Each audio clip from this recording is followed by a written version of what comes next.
RCMP constable who helped stop the Parliament Hill shooter, is among dozens of those being honored today in Ottawa for acts of courage and bravery.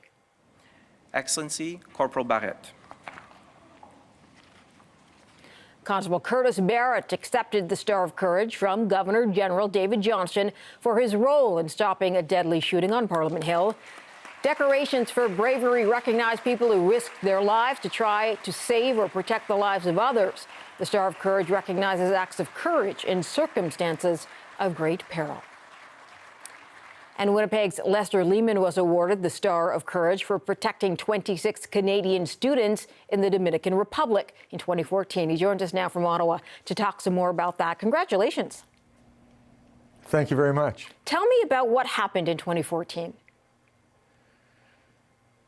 Well, the students were at my place in the Dominican Republic, and two intruders broke in at about 1 o'clock in the morning.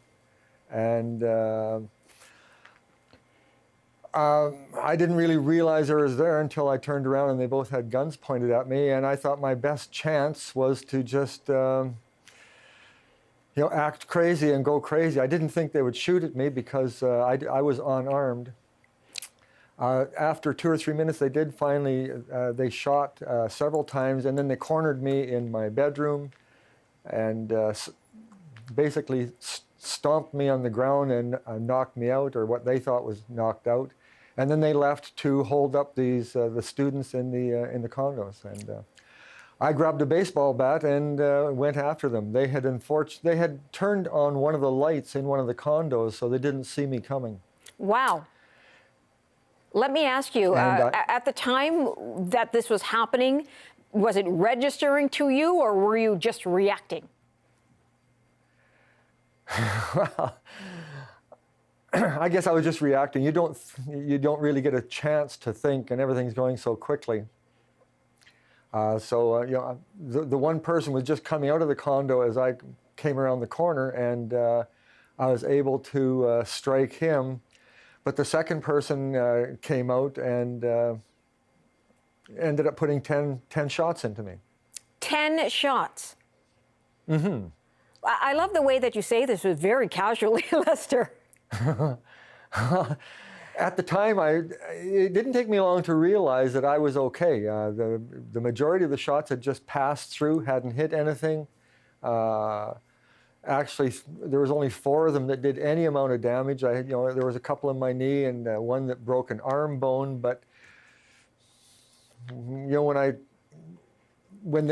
after he'd shot me, he grabbed his unconscious buddy and drug him off. So I was no longer in any danger. And when I looked around, I realized that I wasn't hurt that badly. I had holes all over me, but I knew right away that I would be okay. Wow. Okay, so how long did it take you to recover?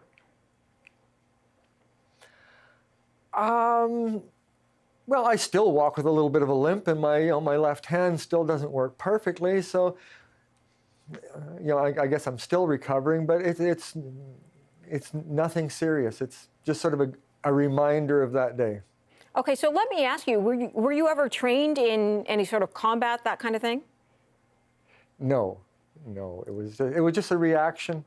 It was, I was responsible for these young kids. Most of them were 16, 17-year-old teenage girls from St. Anne, Manitoba. And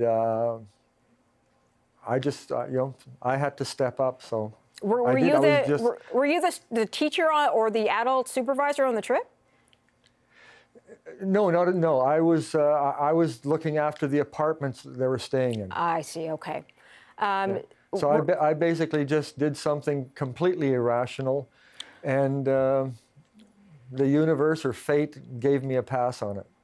I wouldn't recommend other people do what you did because, as you say, the universe gave you a pass. A man who was shot 10 times and lived to tell the tale and seems to be doing all right, awarded for it today. Congratulations again. That really is something quite phenomenal that you did. And I love the fact that you talk about it in such a modest way.